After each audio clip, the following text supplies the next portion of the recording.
सत्य सनातन धर्म सद्गुरु निरात महाराज बापू अखिल राम महाराज सद्गुरु बुधाराम महाराज सद्गुरु कंचन राम महाराज सद्गुरु पर्वतराम महाराज पधारेला सर्वे संतनो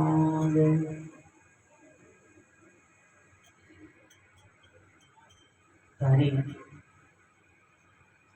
25/8/2025 ના રોજ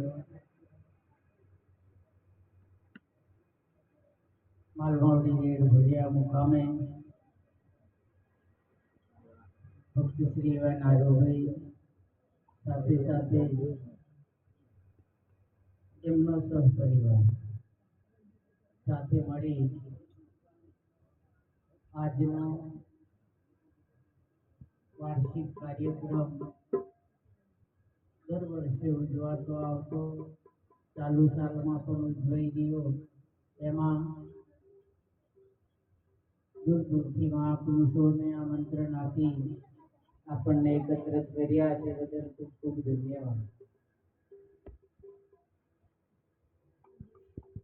અગાઉ આપણને પરમોત્તમ સાહેબે ખૂબ સરસ વાત કરી કે આ અવસર મળ્યો, આ અવસરે ખરેખર આપણે પરમાત્માનું ભજન નહીં થાય તો ક્યારે એટલે મહાપુરુષો કહે છે ધન મળે વૈભવ મળે, આપણને બધું ઘણી સંપત્તિ મળી છે પણ કદાચ આપણે સદુપયોગ ના કરીએ, સત્યના માર્ગમાં આપણે ન વાપરીએ તો ધન મળ્યું એનો કોઈ મતલબ કહેવાય નહીં.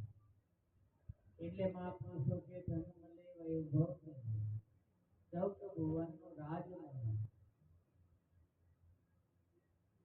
સાથે કદાચ આ તમામ વસ્તુ મળે પણ કદાચ આપણા ભાગમાં સંત ના હોય, સદગુરુ ના હોય તો આ અવસર સફળ થતો નથી. એનું કારણ છે શાસ્ત્રો મહાપુરુષો આપણને એ તરફનો ઇશારો આપે કે નારદજી એ ભગવાનનો છોકરો હોવા છતાં સભામાં આવી બેસતો ત્યારે સભા એ જે જગ્યાએ બેસે એ જગ્યાની માટી ખોદી અને બહાર નાખી દેવાય અને બહારથી માટી લાવીને એ જગ્યાએ પૂરવામાં આવતી. એટલે નારદજીને એક દિવસે એવો વિચાર આવ્યો કે જે જગ્યાએ હું બેસું છું એ જગ્યાએથી માટી ખોદીને બહાર નાખે અને બહારથી માટી લઈને એ જગ્યાએ પૂરે, આનું કારણ શું? નારદજીને આવો વિચાર આવ્યો એટલે નારદજીએ પ્રશ્ન કર્યો કે આનું કારણ શું? ત્યારે મહાપુરુષે ખૂબ સરસ સારો જવાબ આપ્યો કે તું ભગવાનનો છોકરો છું ના નહીં, પણ તારા માથે ગુરુ નથી, કેમ કે તું નુગરો છું. એટલે નારદજી આટલું સાંભળ્યું અને સાંભળતાની સાથે નારદજીને એવો વિચાર આવ્યો કે મારે અવશ્ય ગુરુ કરી લેવું, કેમ કે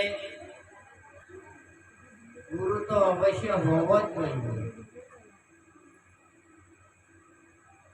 એટલે નારદજીએ પૂછ્યું કે મારે ગુરુ કરવું કોને કરવું?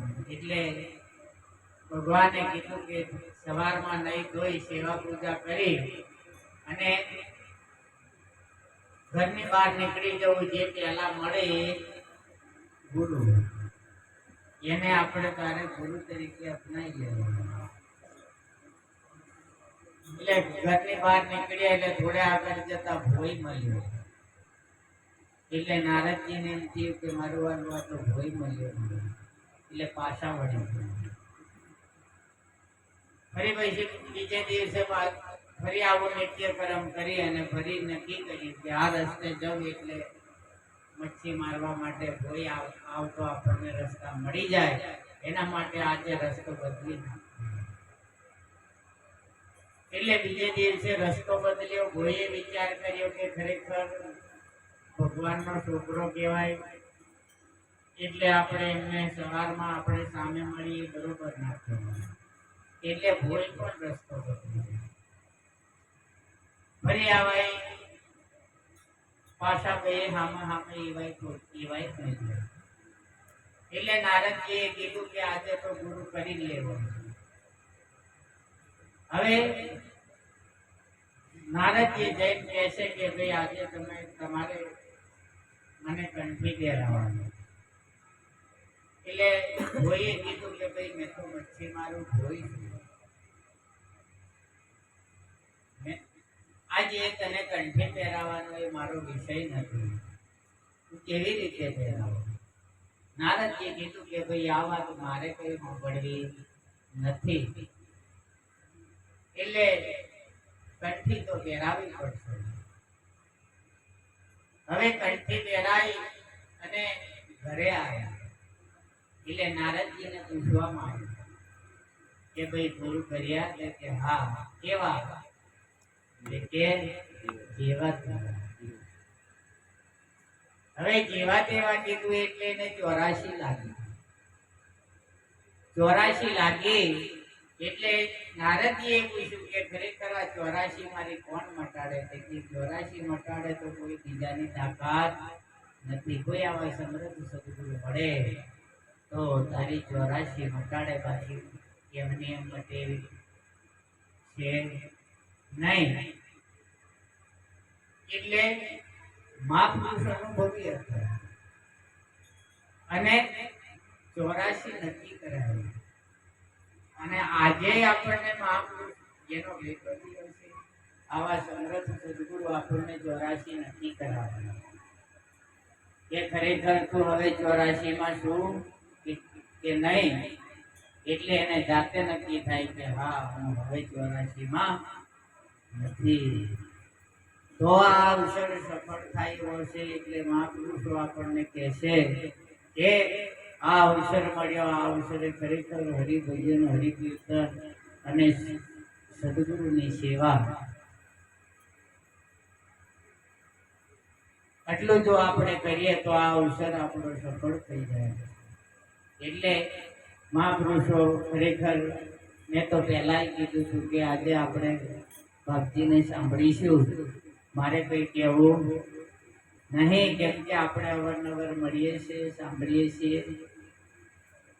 પણ આપણે એવા પરમ પૂજ્ય નટુરામ મહારાજને વિનંતી કરીશું કે આપણને ભજન સાથે સાથે ખૂબ એવો અનેરો લાભ આપશે સત્સંગનો. એટલે વિશેષમાં આપણે કંઈ કહેવું નથી.